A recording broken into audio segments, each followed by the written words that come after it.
Hey, welcome to Beyond the Scenes. This is the Daily Show podcast that goes a little deeper into segments and topics that originally aired on the show. Basically, this is what this podcast is, right? All right. You ever get like an entree and then they throw in a free dessert? You know, like at Applebee's, they be like, congratulations on finishing your steak pita pocket chicken nugget potato skins.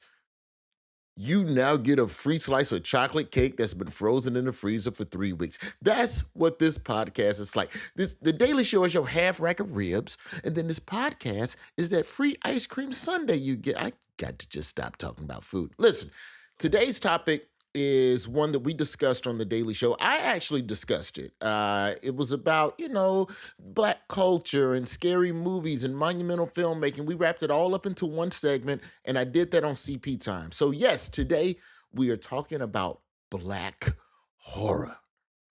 Roll the clip. When you think of Black horror, you think of hits like Get Out or this year's remake of Candyman, which reminds me, speaking of that, Candyman.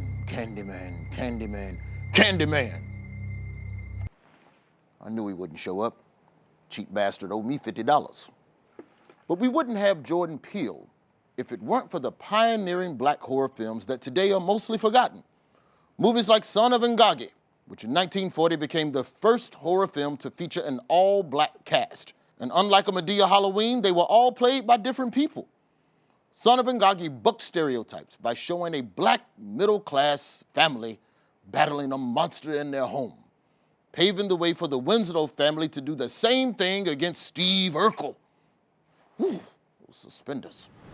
So a little later, we're going to be joined by some wonderful, wonderful panelists who are extremely qualified to talk about the subject at large. But first, I want to bring in my friend and Daily Show writer, Ashton Womack, who helped put the segment together on air.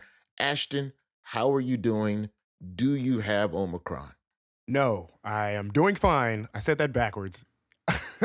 I'm doing great. No, I don't have Omicron. I am COVID-free and enjoying myself. How you been, Ryan? I am still waiting on a PCR result from Martin Luther King weekend. Anyway, let's begin our conversation, Ashton. What's your relationship with horror movies in general? Let's just start there. Because I can't say your relationship with Black horror because that wasn't what was pushed on us when we were young. Black horror existed. There's plenty of Black people in horror movies, but there wasn't no Jordan Peele back in 92. Well, I'm older. Back in 82. Yeah, he existed in 92, though. He was alive. Yeah, of course. So what's your relationship with horror? You're a fan of the genre in general? I'm not horror movies, I'm not a huge fan, but you said I did get introduced to horror movies through basically Black horror movies, through Tales from the Hood, through Candyman. Yes. What feels like, I didn't know they were Black horror movies at the time. That's just what my family was watching. So we was watching, I know people say Tales from the Crypt ain't Black, but something about him felt Keeper. Black. Yeah, something about the Crypt Keeper. I don't know. I don't know if this will make sense or not. I enjoy thrillers, but horror is more difficult for me, especially if it's I call it the mindfuck horror, where you can't see the thing that's killing everybody for 2 acts and they don't reveal it until the magical third part of the movie. So as a child, I had night terrors, which, if you're not familiar with that Daily Show audience, night terrors or when your brain is awake, but your body's still asleep, and it's one of the most hallucinated-filled experiences you'll ever go on without narcotics. So I went to see Gremlins, the OG Gremlins, 84, 85 maybe. And my aunt, I love my Aunt JP, but for whatever reason, bro, she bought me the stripe, the green Gremlin. Why would you buy me the villain Gremlin? Because she wanted you as a kid? That's what you used? Buy the gizmo. Buy the good guy. But she bought me a stuffed animal stripe. And so I would have these bouts with sleep paralysis where I would wake up and I would just see shadows on the wall. And after she bought me that stripe stuffed animal, I know what I saw. I was there when I saw it. It walked down off the bookshelf and pointed at me Like on some, if you ever tell anybody I did this shit to your mother, I'll kill you. And then it crawled back up on the bookshelf and never moved again. The next morning, I threw it in the trash. Also, I believe in ghosts. So for me, like in real life, in some real life shit. Do you sleep with all the lights on? No, I'm a thug. But so when I watch movies about the supernatural and like The Exorcist, I've never finished because it was too scary, which I guess is a compliment to the film. Yeah. You know, some of the Stephen King stuff I could rock with, you know, Tales from the Hood I could rock with. Like I appreciated that. But I'm not, like I know people who only see horror.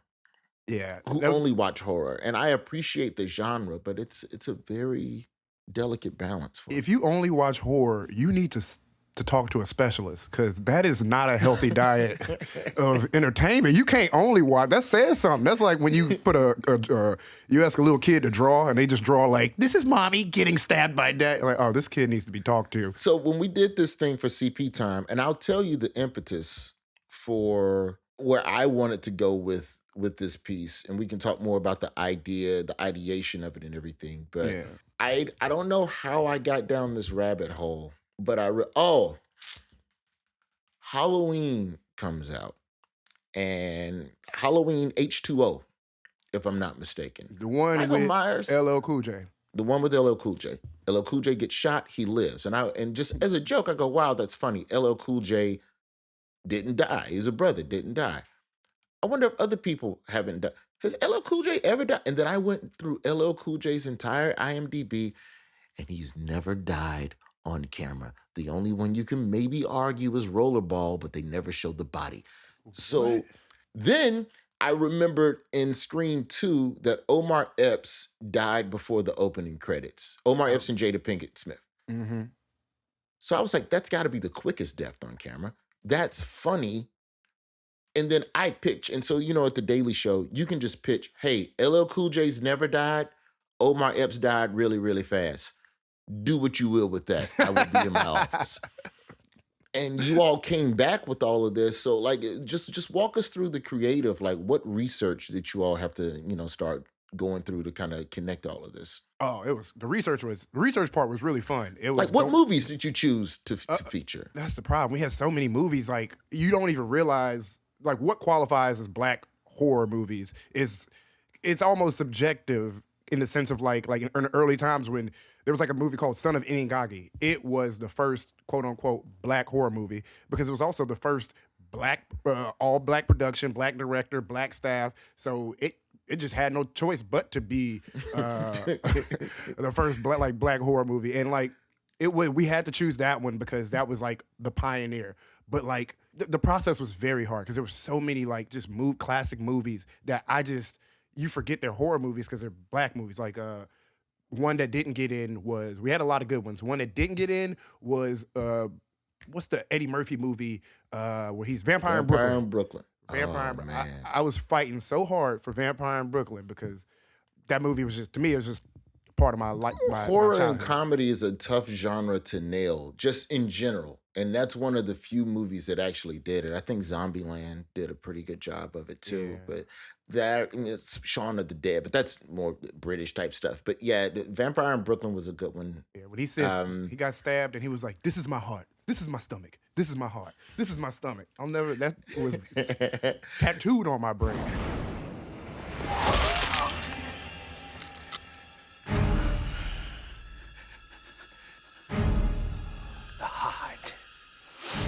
My stomach. This is my heart. This is my stomach. This is my heart. You should know the rules, Seiko.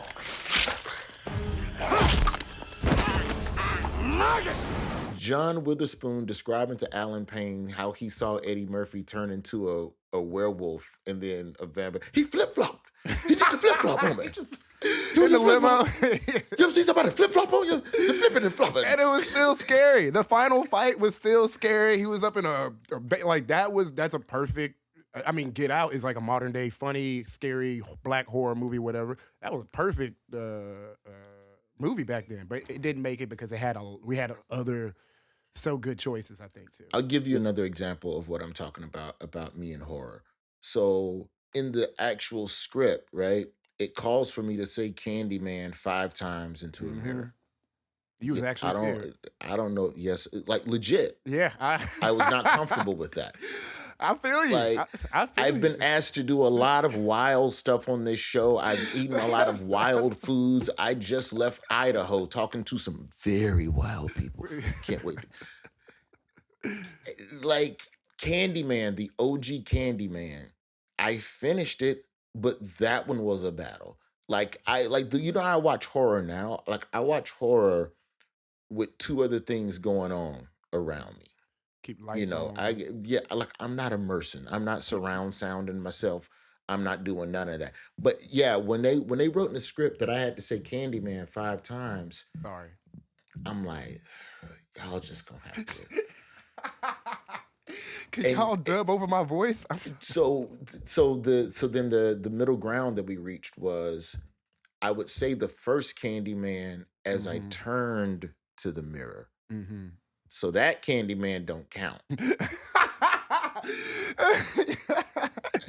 You go check the tape. Candyman show up, you like, nah. I had my fingers crossed the whole time. I'm not doing that, dog. I'm not doing that. That's so funny. Try this again. Candyman. Oh, there you are. Where's my money, Daniel? I don't get horror movies. I watch them for entertainment, but to me, this is gonna be a bad metaphor, especially for a black ass podcast like this one. But I liken it for me. I don't like hot food. I don't like spicy food. I don't like adding spices to my food for no reason. So scaring myself for no reason is, I'm like, why don't I go watch Wreck-It Ralph? Why am I here terrifying myself right now? This is stupid. So I get you, right? So then you know what? Let's take a break right now because I want to get the panel on to discuss exactly what you're talking about. Because my girlfriend watched Lovecraft Country. She watched it. This is how we support black shows in our house. She watches it live. We still DVR it, and then I play it back in the DVR before 3 days, so you get the DVR rating in addition to the live rating. But I didn't watch it. Like racism is scary enough. Y'all done added the monsters on top of the race. Like I would watch all the peaceful parts, but when the screen would get dark and the monster, all right, let me go check. She hit you with the. You don't need to see this. She loved it, but we'll be right back. This is a great topic that I'm low key scared to even go down. Candyman might show up in this damn. I know he just might pop up. I heard y'all say my name 5 times. I heard. Beyond the scenes, we'll be right back. Beyond the scenes, we are back. We are talking black horror. Daily Show writer Ashton Womack with me there in the first break, man. You know what else we forgot? That was a horror comedy, low key. It wasn't a black movie, but horror comedy was Child's Play. Ooh, like. I don't know if on purpose, but when I go back and watch that first one, that one still makes me laugh in certain spots. What about Leprechaun 4? All the Leprechauns. That's all the comedy. I tell you this much, all of these white roles that we recast in black and adding all this diversity, I am happy that when they redid Child's Play with Brian Tyree Henry, when I first heard he was in it, I was like, Lord, they finna make Chucky a black doll. That would be hilarious. This is not the representation. That would be hilarious. Because I thought he was cast as the voice of Chucky. Like, oh no, he's an actual character. Let's bring in 3 guests for today's episode. First up, we have an award-winning author, educator, and executive producer of Shudder's Horror Noire, A History of Black Horror, Tananarive Due. Tanana, how are you doing today? Amazing. It's hard to hear all this horror slander, but I'm doing great. We are just 2 men that are just cowards. Okay? That's all we are. We're just cowards. Also joining us, a New York Times bestselling author, screenwriter, and educator, Stephen Barnes. What say you to Leprechaun in Space? Leprechaun in Space, it may have had its time, but when you were talking about Chucky, what I remember, I think it was in the second movie where he was going to transplant his soul into a black kid, and he said, Chucky's going to be a bro. My ultimate plot to finally say the N-word. And then Chucky would have been apprehended by the police. Movie over with. Chucky finally gets stopped. That's hilarious. That's it. I'm sorry, is that too serious? Can we not talk about serious police reform in this program? And joining us lastly, Northwestern's Vice President and Associate Provost for Diversity and Inclusion and the author of Horror Noire, Blacks in American Horror Films from the 1890s to the Present, Dr. Robin R. Means Coleman. Dr. Coleman, what say you to Leprechaun Part 5? Do we need a remake of Leprechaun? We need as many leprechauns in our lives as possible. 5, 6, 7. You hear that, Kevin Hart? There's a role. Leprechaun, a black leprechaun is the pot of gold at the end of the diversity rainbow. There it is. So, since we're talking about black horror, then we have to first define it, because Ashton and I fumbled all over that in the first segment, because we don't know what technically makes a black horror film. What makes that? What are the rules for that subgenre? Tananarive, I'll start with you. Oh, shoot. Okay. Yes. My opinion about it is black horror can be as many kinds of stories as black creators come up with. Sometimes it's just that there's a black lead. Like you can have a film like The Girl with All the Gifts, which is not a black movie. It was written by a white author, but they cast the lead black like George A. Romero did in Night of the Living Dead. And hey, it's not just that the lead is black, but it has a sensibility that is sort of interrogating society and shifts in society and rules of society. So it has kind of a black personality, even if it might have a white director. But yeah, black director, black lead, and a black sensibility. Or just filling up an like addressing invisibility, like we exist. We don't even have to do anything black. We just exist. Okay.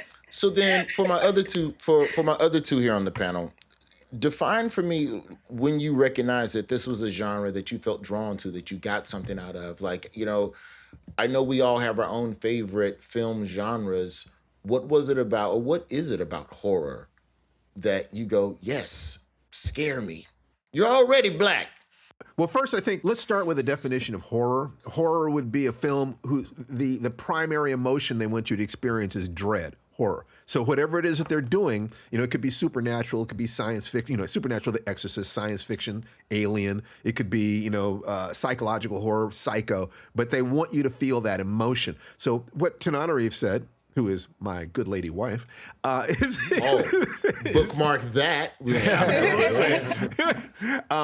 Is that black horror would then be horror films that have a black perspective. It's a diasporic performer or writer or director, or in some way connects to that. So being black in America is a matter of constantly knowing that you're under a low level of attack. I mean, the mortality statistics just say that for a fact. So if white people and people all over the world like dark stories that touch the question of death, black people, I think, have even more reason to need to balance their emotions. Screaming and laughing both release tension. Yeah, well, black people do that both. When they laugh, they scream. That makes sense. That's right. That's right. So to be able to keep your emotions in a healthy range, we watch comedies to release tension. We watch horror or suspense movies where somebody's crawling across, some huge monument being shot at by spies. Increases our tension level, drops our tension level. We're trying to survive. We're trying to stay in the Goldilocks zone where it's not too much tension and it's not too much relaxation, because both of them will take you apart. We're just trying to survive, but we have some very special needs in that sense. For me, black horror is fun, it's funny, it's entertaining, but most importantly, black horror hails my blackness. It speaks to black life and culture, certainly, as Steve said, the socio and political, but it is also about my style and my music and my aesthetic. Black horror is It is life. It's Blackula. It's Tales from the Hood. It's Candyman 2021, not Bernard Rose's Candyman 1992. Black horror is Death by Temptation that had James Bond III, Samuel L. Jackson, Kadeem Hardison. It is all of the things that says there's an insider conversation that we're having about Black people and Blackness and Black ideologies, and it may speak to an external audience, but we're not going to do all the definitional work to bring you in. This is about you. It's for you. Yeah, I love that. I can't remember if it was Toni Morrison who was like, I don't have to write my stories for anybody outside of for anybody. I'm writing to the people who understand. It was something to akin to that, of writing stories for us to understand, for the people who need to understand. And white people or any other audience having to she doesn't have to like write to help explain to the white audience, to other people's audience. This is for us. I love that sentiment. Black horror is FUBU. It's for us, by us. Right. And I get how some people don't want to lean into tension and lean into scares, like y'all were saying. It's like life is hard enough, racism is hard enough. And like I said in the documentary Horror Noire, Black history is Black horror. And we could just put a period there. But the person who loved horror first in my life was my late mother, Patricia Stevens Due. She was a civil rights activist who had tear gas thrown in her face at the age of 20. So she wore dark glasses the whole rest of her life, even indoors. She loved horror. And I think for her, it was about leaching out the trauma, not bringing in more. She'd already lived the trauma. She knew trauma was real. But monsters, zombies, demons, ghosts, which she did not believe in, by the way, ghosts, imaginary horror was soothing and helped put a face to that monstrosity. And once in a while, the characters can win. They can beat the monster. Now, even if the characters were all white, I remember being on a panel at a science fiction convention once, and somebody asked me, why do I like watching slasher movies? And I would say, because I enjoy watching white people die. Yeah. and the whole audience cracked up, and I said, "You know what's really funny? You think I'm kidding."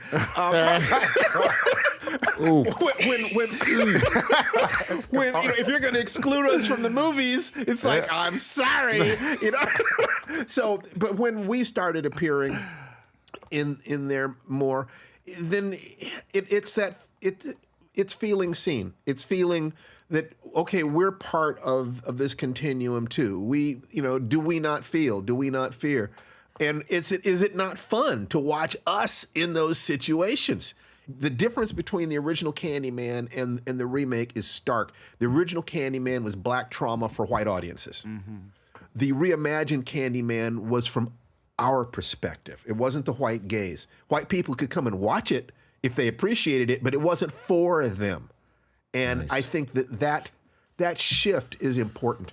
So, Dr. Coleman, I'm curious, what was your relationship with horror growing up? Because what I'm starting to see, if Tananarive's background and my backgrounds are any proof, a lot of it starts early on in what you tend to gravitate toward. Because I had weird real life, what I believe there's a demon that is trying to kill me. I don't want to see nothing about no fake demons. What was your relationship growing up? What do you think it was that drew you to this genre? So I get to claim horror because I am from Pittsburgh, born and raised. And for true horror fans, that's all I have to say. If you need to buy a vowel, Pittsburgh is the land of George Romero. It is the land of Night of the Living Dead. It is where Night of the Living Dead was filmed in and around. So horror for me is in my DNA. That's awesome. Yeah. Romero used real life Pittsburghers in Night of the Living Dead. Those were people that we saw, we recognized. They were our neighbors. They were cast as militia, and we knew that that was the Black experience in Pittsburgh, to have to do battle with those police. So for me, again, it's in my DNA. So since you all are historians on this genre, and I'm sure you saw the segment that I did with a terrible mustache glued to my face.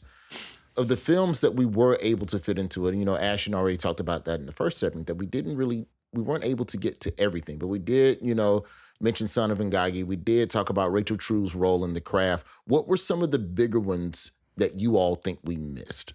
Blackula. Yeah. We did a segment on it, like during it. We mentioned it slightly because Blackula is so interesting. It's so funny. The only issue was it was during the it was like black we summed it up in a blaxploitation era where it was Blackula, Blackenstein, Dr. Black and Mr. Hyde, where they would just add black to any horror movie. And then that was like, that's a hit. And, so yeah, I wish we would have went in deeper because Blackula is so funny and like how it was like received at the time. It's a cult classic now, but at the time people were like, this is some shucking and jiving. What the hell is this? I'd say Dawn of the Dead because Ken Foray was one of the very first black leads in a horror film who got to survive. And a black priest delivered one of the most chilling lines I've ever heard, which is, when the dead walk the earth, we must stop the killing or lose the war. And so that made that a black horror movie for me.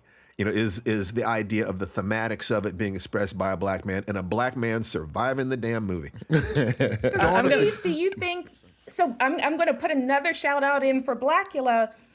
I don't know. I thought it sort of shed the blaxploitation era. I mean, this is a movie that's about a delayed move through the Middle Passage.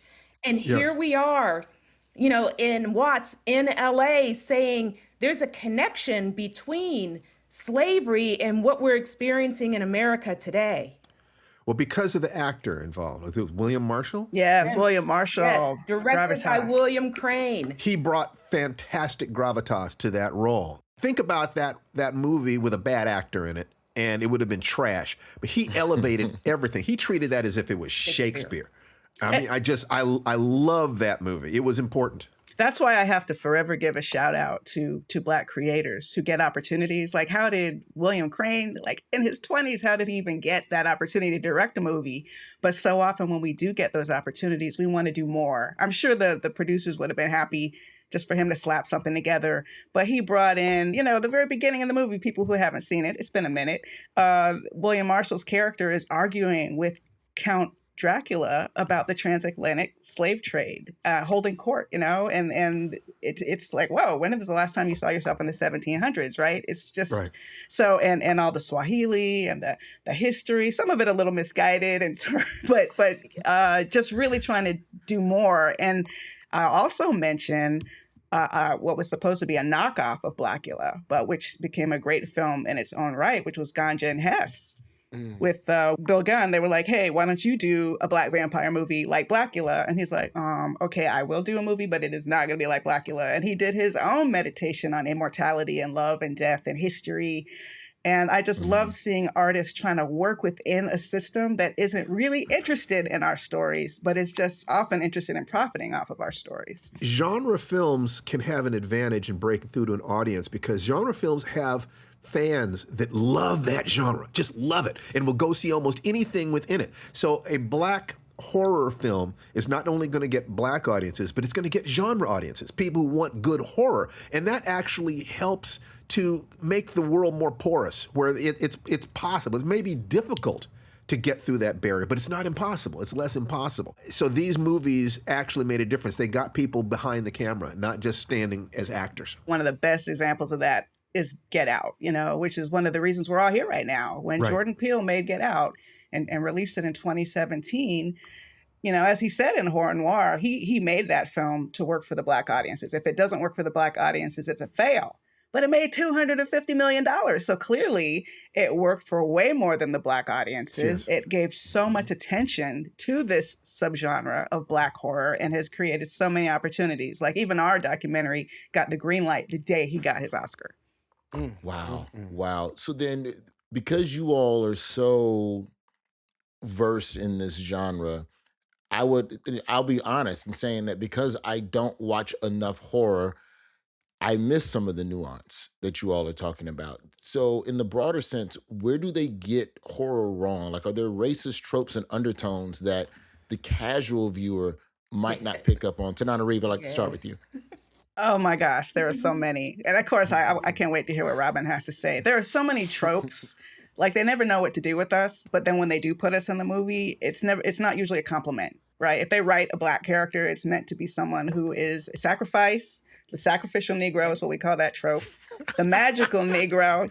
Oh, seriously, the magical Negro. Charles S. Dutton in Aliens 3. Go ahead, Ripley. I'll fight the alien. There you go. Exactly. Oh my God, I have blocked that out. Oh, I can't wait to get into that. After Robin, I got one for you. I love Charles I S. had to Dutton. block but that out. go ahead. The Spiritual Guide is another one, and yeah, there was also this idea that Black characters were the first to die, which isn't always true, obviously, but it happened so much that became a trope too. I think mine are, you hit the sacrificial Negro, the Black authority figure, turn in your badge, that kind of thing. Oh my God, where's that come from? Always obese, right. never a sexual threat. That's right. Wow. The scared Negro, the bug-eyed Mantan Moreland and Spider Baby, the voodoo boogie person practitioner, the sassy sidekick. Oh my gosh. There are so many. Child's Play had the voodoo man.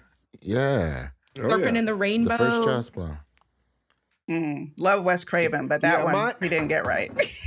Look, the first time I noticed that trope, I mean, when I used to go see these movies, and the kids, when I was a little kid, and the kids in my neighborhood would ask me after I came back, how'd they kill the brother this time? So I knew that this was going on, but the first time I understood it deeply and what it might mean was I was watching a movie called Damnation Alley. I ditched high school and went to go see it with my buddy Dan Pinal. And we're watching Damnation Alley, where George Peppard and Jan Michael Vincent and Paul Winfield are traveling across a nuclear wasteland in an atomic Winnebago. And they go to like the ruins of Las Vegas or something. And out of the ruins of Las Vegas comes the last woman in the world. And she's white. And I turned to my friend Dan. I said, they're going to kill Paul Winfield. And so he said, why would you say that? Well, he said, you're so cynical. I said, wait. 5 minutes later, he got eaten by giant cockroaches. Giant cockroach. Giant cockroaches. After the movie, Dan asked me, how did you know? I said, it was simple. She was the last woman in the world. They weren't going to pretend he wasn't interested, and they weren't going to let him compete for her. The only option they had was to kill him. And that's what they did. And I understood right then that look for disproportionate death connected to, reproductive competition. Black men cannot be cock blockers. The white man must have access to a potential reproductive partner. And once I saw that, it was easy to see everywhere. And I actually compiled a list of 200 movies in which all the black men died. All of them. Anybody with at least one line, all the black men. You cannot name a movie of an American film in which all the white people die if anybody else survives. There actually is one. I finally found one movie in which all the white people died and somebody black survived. But 200 times. It's like, what do you do with that emotional sense? They like watching us die. It's a very uncomfortable feeling to be sitting in an audience watching people, having fun with Paul Winfield dying in Damnation Alley, Paul Winfield dying in Wrath of Khan, Paul Winfield died in Serpent in the Rainbow, Paul Winfield dying in Terminator. Oh my gosh. Generally to protect Just this white one people. actor has died over. He's done the Spiritual Guide, he's done the Sacrificial Negro, he's done it all. He made a whole career out of it. That's the roles that were available. You should do LL Cool J's contract and try to live. Right? For real. That's right. And it don't make sense. It doesn't make sense that like black people are always the first to die, because I know black people in real life and we the first to run. Exactly. Whenever something about to happen, white people walking towards the danger, we like, gotta go. So I don't get. That's the crazy part. Like, It's their fantasy. It's the fantasy of the person creating the movie. They don't, on some deep emotional level, that's tribal competition. And it's, this is why we have to get control of the means of production in that sense. Oh, so then to that point right there, Stephen. So then to that point, as we look at the evolution, and you all have been very complimentary of Jordan Peele and everything that Monkey Paw has been doing, as of late, Lovecraft Country. There were two things that I found interesting about Lovecraft Country. One, it dealt with something that was extremely complex, which was racism. And they even put it a little bit more front and center than Get Out did by making the show itself a period piece. But could you also talk a little bit about, and I guess I'll start with the ladies, talk to me a little bit about the evolution of the role of women in horror right now? Because it seems to be that there are more women being, kind of pushed to the forefront, as leads, especially like, even when you talk about, the updated Candyman that they just did as well. Right. So Nia DaCosta did such a fantastic job with the new Candyman and brought such a great sensibility to that story. And Misha Green, Monkey Paw brought on to be the showrunner for Lovecraft Country. So I think Monkey Paw is doing a lot to elevate women directors, women showrunners. There are a lot of independent Black filmmakers who's starting to get a glow up now. Nikiatu Jusu is an independent filmmaker. She did a vampire piece called Suicide by Sunlight, where Black people were protected by melanin.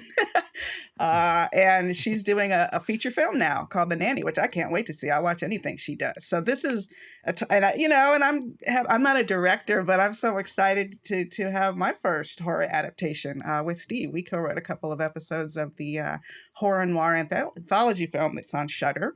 And it's going to be a series in February. I don't know if you heard that, Robin. It's going to drop on AMC as a series. Love it. So with 2 episodes, 2 segments per episode. And it really is a beautiful time for Black women. And I think not just Black creators. You have to understand that Jordan Peele and Monkey Paw have opened doors for all marginalized creators, and horror especially, to get that meaning, to catch that executive's ear.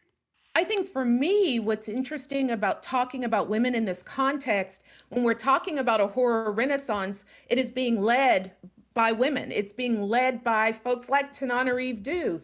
Horror isn't always just about, these socio-political issues. Horror is also, it's not always about Black trauma. Horror is entertaining, and Tananarive, with contributions like The Lake, or J.D. Dillard with Sweetheart, where as creators or as women on the screen, they are just leading the charge about the complex, innovative, entertaining, funny stories that women can tell. And it's not always trauma porn, but it is about our life. It's about our culture. And that's really amazing. And I would say as a horror film historian, then they're standing on the shoulders of folks like Casey Lemons and Eve's Bayou, which is so important to sort of center and remind folks that that's out there. And so I think women are the horror renaissance. So after the break, I want to talk a little bit more about the future of horror and where you think it's going, and what can people do to make sure that the studios are getting it right. And when I say people, I'm talking about people like myself, people that are on the inside, on the production side of things. And then I'm going to give you all time to think about this. So I'm going to ask it now. And after the break, we're going to discuss this as a group after we get done with the actual meat and potatoes of this. I want everyone to think, what to you was the funniest Black death on camera in any horror movie? Like, they died, and for whatever reason, you laughed instead of being scared.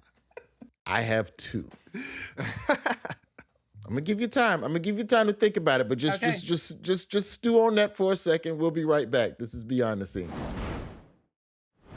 We've been talking about Black horror and the genre and the growth of it, and how Ashton and I are both scaredy cats who wouldn't dare go. Like, I don't even fool with haunted houses no more. Right. Like, Right. just even when they sign the waiver, you go to some of them haunted houses now, and they be like, hey, just so you know, they can't touch you, which ruins the whole, like, I'm supposed to be feared that I might get murdered. I'm still scared even after they announce the rules of the haunted house. I'd like to talk with the panel now about the future of Black horror. Stephen, the ladies already discussed in the previous segment just about how there are a lot more women leading the charge, and Jordan Peele has left the door. Not only did he leave the door open, he cracked open 3-4 more doors, dropped a ladder down from that door, posted directions to how to get to the doors. Absolutely. But even with that, Stephen, do you think that there's still a struggle in getting more Black actors and actresses and more representation in front and behind the camera in the world It's of horror? representation behind the camera that matters. If you don't have if you don't have the directors, the producers, the executive producers, the people who are in the pipeline to the money, then those are the people whose dreams say, oh, this script and not that one, this actor and not that one, this scene but not that one. It has to be the people behind the scenes, and that's what made the difference after the blaxploitation era in the early 70s. It went boom and bust within only about 4 years. But a lot of people got jobs and they burrowed their way into the industry. And that's what you have to do. People like Jordan Peele have set the tone. He has shown that because he is a world-class funny man, he knew the moment at which to release the tension. He knew when the audience needed to be relieved. He was dealing with social dynamite in that movie. The question of how do you know who your ally is? Even the best people with the best intentions, are saying hideous things, and behind those, not everyone who smiles at you is your friend. So I think it allowed us to tap into very real social tensions that have existed for centuries and drop that tension enough that you could have water cooler conversations with your white employees, your white friends, about issues that are critical for us moving forward. So what I think is important is to study the successes. The beautiful thing is, if people like Jordan Peele can make money, then 3 or 4 people can make bombs, and it's okay. And the Hollywood can't just completely forget about it. You need... most sperm don't get to the egg. You know what I'm saying? That mutation, that change is brutal and violent. What we're trying to do right now, we need to be able to have at least 9 filmmakers fail for every person who succeeds, because that's what it is that happens. That's what happens. Most people don't make it. So what I think people need to do is study the successes. If this is your heart, if this is what you really want to do, then make, the way to make a $5 million movie, which is what Jordan Peele did, is you first make a $500 movie. In other words, you use your iPhone. You write a 1-act play. You get some actors from the local drama department, and you put it on yourself, and you put it up on YouTube. Then you raise the money to make a slightly more expensive one. It's critical that we have everybody who watches these things and loves them starts doing it if that's what they want to do. Some of those people will be the geniuses that we need to carry this forward. There are people out there who are so talented, so smart, and they need to understand that the technology has gotten to the point where you can make a cheap movie and it looks great. So it's right down to, did you care? Did you write a script that told the truth? Did you actually scare yourself? And out of all those people who try that, a few of them will succeed, and those are the ones that we need. I definitely have a question about the future of black horror movies, especially talking about your point to Jordan Peterson made a film about Jordan Peele, not the same guy. Men's rights advocate. That's Jordan black Peele, rights advocate. Yes. Yeah, Jordan Peterson's movie would have been about black people too, but it would have been a different perspective. Slightly different. Slightly different. Yes. But your point about Jordan Peele's social commentary on the big question was asked about allyship, and so my question is, when will it be in our future where our black horror movies aren't centered around racism? As if it's already happened. Us was not about racism. It was about class. And I'm really glad you asked that, Ashton, because I was going to talk about how we're kind of at a crossroads now with black horror. Just the whole Babadook scares me. The Baba, I don't know what that ain't racist. Right? No, that's right. That's right. I have my version of that. Can't wait to get that made. But that's one of the things Mama Duke. That's the thing I love about. I know I'm involved with it, but I love about the horror noir anthology is that it's 6 different stories. And like Robin said, it's not all about racism as the monster. I mean, yes, those are valid stories and those are important stories. But sometimes we're just existing. Sometimes it's funny aspects of our culture. We have to have the room to be all different shades of human within black horror. And the crossroads we're at now, because Steve was talking about there have to be projects that fail. Well, there isn't a whole lot of leeway for Hollywood executives when it comes to failure. That's why so many of the movies we look back on now from the 90s as cult classics, Tales from the Hood, Eve's Bayou, they didn't get second chances. Those directors, we didn't get Tales from the Hood 2 until after Get Out. And right now you hear this cry, like executives will say, oh, well, black audiences aren't interested in trauma porn. And this is something I find to be like a very troubling sort of development. Because, there have been a few movies that have leaned into racism as the monster, and some do it well, and some don't. Roy, I'm a huge fan of your comedy. So I think of the Black History Museum routine, like as a Black artist, when you get that opportunity, right? You're like, look what you did to us. Yeah. Right? That doesn't work in a horror movie. Some films yell. Shouting in your face. racism. The lynching isn't the horror. That's intergenerational memory. That's triggering us. We need, like what Nia DaCosta did with Candyman, make it fantasy horror, like the body transformation. That didn't happen to my great uncle. He didn't turn into a creature, you know? So you have to have a little bit of a distance. So I like to say artists have to be aware that lynching is not horror, okay? And audiences have to be aware, give us some space and time to form this subgenre and to allow the artist to rise, because this is a system that, you know, there's been some more openness since Get Out and after George Floyd, unfortunately, but those doors in some ways systemically can't wait to shut. Can't wait to shut. I know. Oh yeah, no, totally understand that. And so it's because I love that you said that. Give us space and time to grow and figure out the genre, because I'm not against us to seeing like racism in a metaphorical sense of how it's affected my life in a horror movie. Get Out obviously was proof of that for me. But I like other things do scare me. Like student loans scare me. Make a horror movie. About that. Exactly.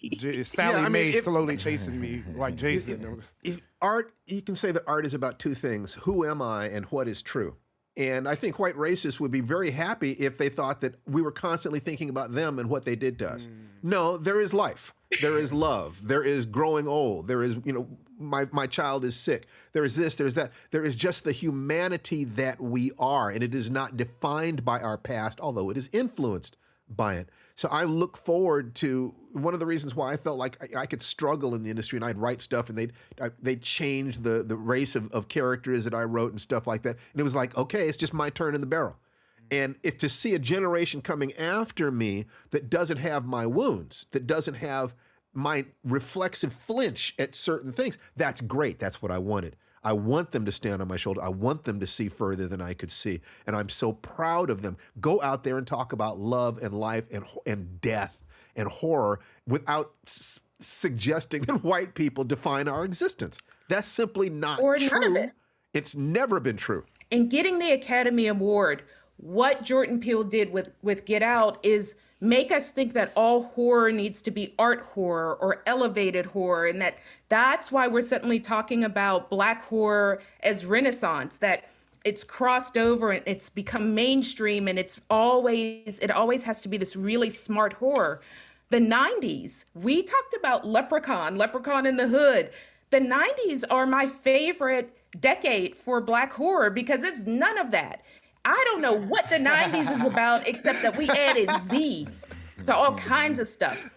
Bloods versus wolves, vamps, vampires. I mean, there was just Z's exploding all over the place. And it was funny, and it was fun, and it was, you know, I mean, Bloods versus Wolves has got to be one of the funniest unknown undercover horror movies. Like, it's Blood versus Crips, but it's like vampires versus werewolves. I mean, the Black horror genre has been around for a minute, and I appreciate the attention that Get Out is bringing to it because it moves people to revisit these actually really fun and funny. The Hip Hop Witch, come on. I mean, these are funny. Bruh, what? That's Okay. hilarious. So Dr. Coleman, what would you like to see? Is there anything new? Let's talk about Beyond the Horizon. Is there anything new you would like to see? And we're talking about stepping away from racism or not letting racism be the spine of the story. What do you think is missing? Not in a critical way, but where do you hope that it goes next? I think we're there. And actually, I think the two people on this call, Tananarive Due and Stephen Barnes, are leading that charge. And you see that with what they've done with Horror Noire, the anthology. But I hope that they spend 2 seconds talking about what they did with The Lake, which is sort of, it isn't that 90s kind of kitschy horror, but it reminds us that there are so many stories and so much depth within Black horror that doesn't always have to be about struggle. Is this the Lake Lanier project, Tananarive? No. I had a short story called The Lake I published several years ago, and Steve and I co-wrote an adaptation of that story for Horror Noire. And not to be too spoilery, it's about the monster within. You know, it's about a lake that if you swim in it, brings out your inner monstrosity and makes it outward. And, you know, I'm one of those, I guess I'm scared of the woods. So anything with the title lake, woods, cabin, lodge, I will watch that movie. And so I'm so excited that I had an adaptation of a story called The Lake. Tananarive and I, there are things that we want to do. We've done some of those things in our writing, but I think that the challenge that we see right now is moving into doing more visual images.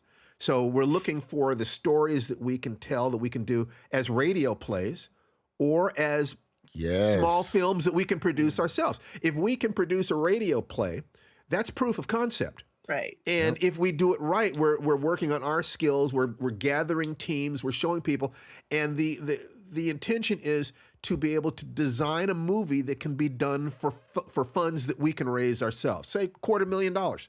$100,000. It's possible. That's right. It's possible to do this, and so we want to learn how to do this. And the podcast that we're starting is going to be walking people through the process of writing, getting your writing published, moving into the visual genre, working in that, and how to stay sane in the midst of all of that.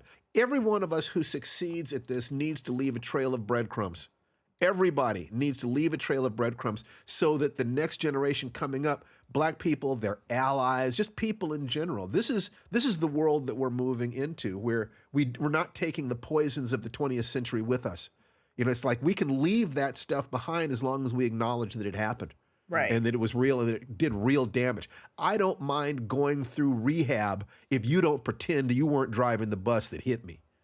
You know, it's like, don't pretend. Yes, I've got to do the work. Black people have got to do their own work in the community, but don't pretend that nothing happened. Speaking of breadcrumbs, tell me a little bit more about this podcast, because it seemed like this podcast, y'all trying to still get everything you want through the door, but you're trying to open the door for other people. Absolutely. Hell yes, that's what you have to do. I'm who I am because of my parents, because of people, Black and white and otherwise, who helped me. So the only way I can pay those people back is by doing all I can to give away that knowledge.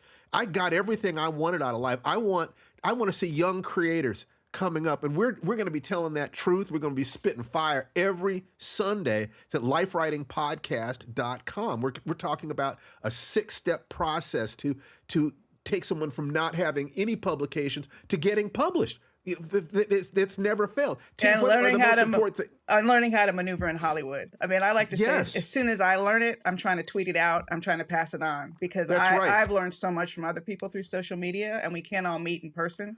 So a podcast will say, look, this is our pitching nightmare story. I can't believe I said this. This is what happened. This is the time the pitching went well. This is what is real. You know, this is and all we can do is tell the truth. And the truth from my position is I believe that people can have artistic careers if you're willing to commit, that the path has been laid. If you're willing to actually commit, if you're willing to actually say, I will give my heart and my life and my energy to this. I want to be a comedian. I want to be an actor. I want to be a writer. I want to be a director. Those of us who have made it, if we can leave a path, that trail of breadcrumbs, we can change the world. This is the time. And the technology is there. Hollywood is scrambling. They're panicked because there are so many venues. There's probably 100 times more channels than there were when I was a kid. It's a seller's market if you can understand how to organize yourself to get into position. That's the thing. Getting into position is difficult. So Tananarive is opening doors for people every day. I try to open all the doors for people I can every day. You know, for Black people and their allies and anyone who's willing to commit to the unity of humanity. Just, I love you. You're my family. Nice. So as we end this podcast, and we've been very respectful of the people that have contributed and the people who have done so many thankless things.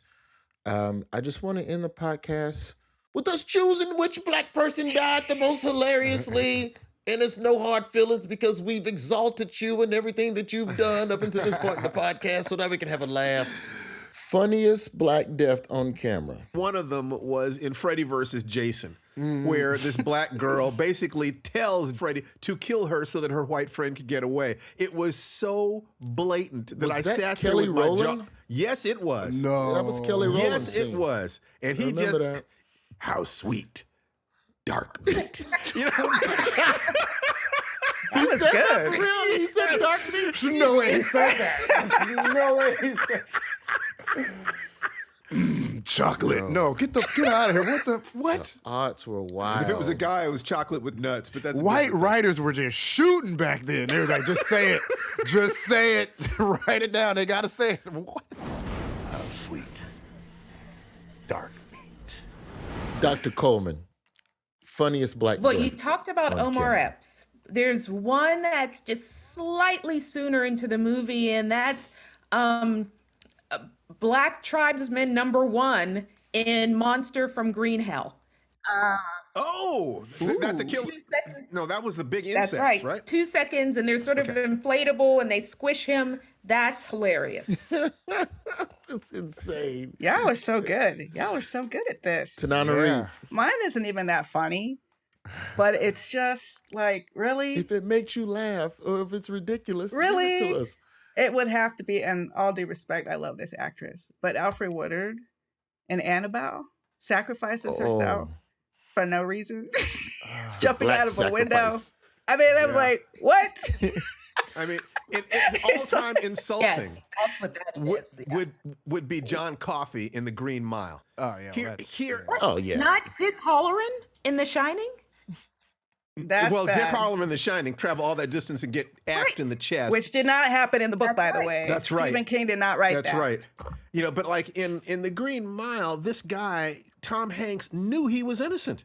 Knew it. You know, touched his hand, saw the vision, you know, and they had smuggled this guy out to heal this white woman and to give this guy Viagra, basically. You know, and they had 20 minutes of stupid mouse tricks, but they did not have time for Tom Hanks to pick up the damn phone and call the governor and say, this man's innocent. Oh, he could have healed himself. So Dick couldn't. They couldn't shine and save Dick and say you're going to get an axe to the chest. And he's healing everybody, but he couldn't save himself. He couldn't heal himself. Wow. Oh, come on! Those are the two most insulting deaths. Those are called what we call in the industry plot holes. Yeah, I mean, the thing is that Stephen King is a good guy, and he walks a very interesting line. He could do the book The Green Mile and not offend me. The movie offended me horribly. And in The Shining, Dick Halloran might have been a spiritual guy, but he wasn't sacrificial.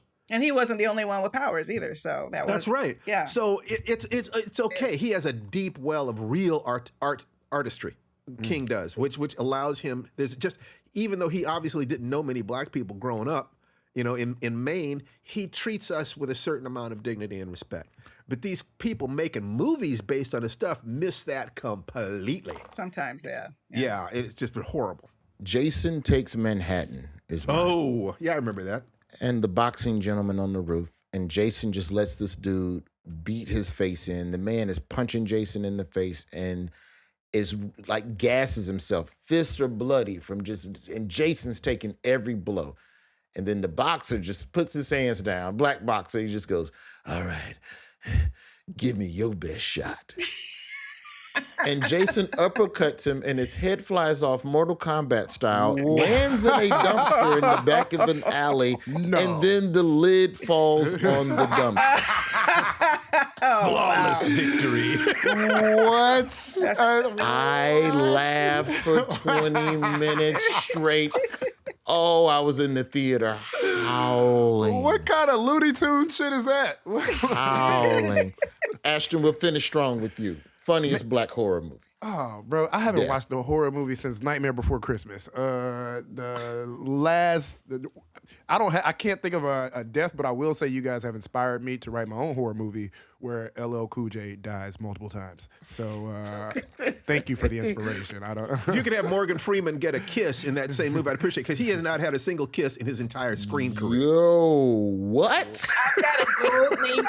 I wish you would. LL Cool J is Mama Duke. I like it. Let's write this script. Morgan happening right here? Freeman never kissing anybody. That might be the next CP time we do. I'd like to end also by a quick shout out to Samuel L. Jackson's death scene in Deep Blue Sea. Absolutely. I know it's not necessarily That should have black been mine. horror, but That's a pivotal scene. It was a wonderful death. We thought he was why? the lead. Yeah, and then he got his ass chomped up. And it was so out of the blue. You want to talk about a jump scare? That was so random. In the middle of a pep talk. That's right. In the middle of a pep talk.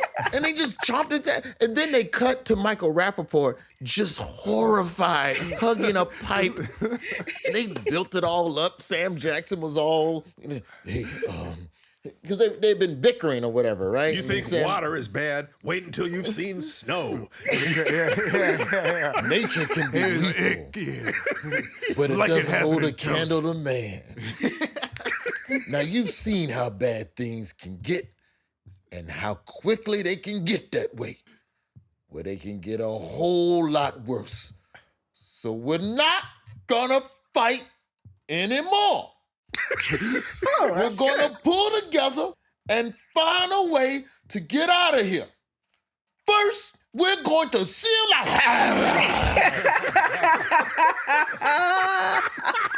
That one wins. I was so horrified. I cannot thank you all enough for coming on the show. Like, this has been downright a joy. Tananarive Due, Stephen Barnes, Dr. Robin Armeens Coleman, and Ashton. Thank you all so much for going beyond the scenes. I gotta pitch y'all some movies.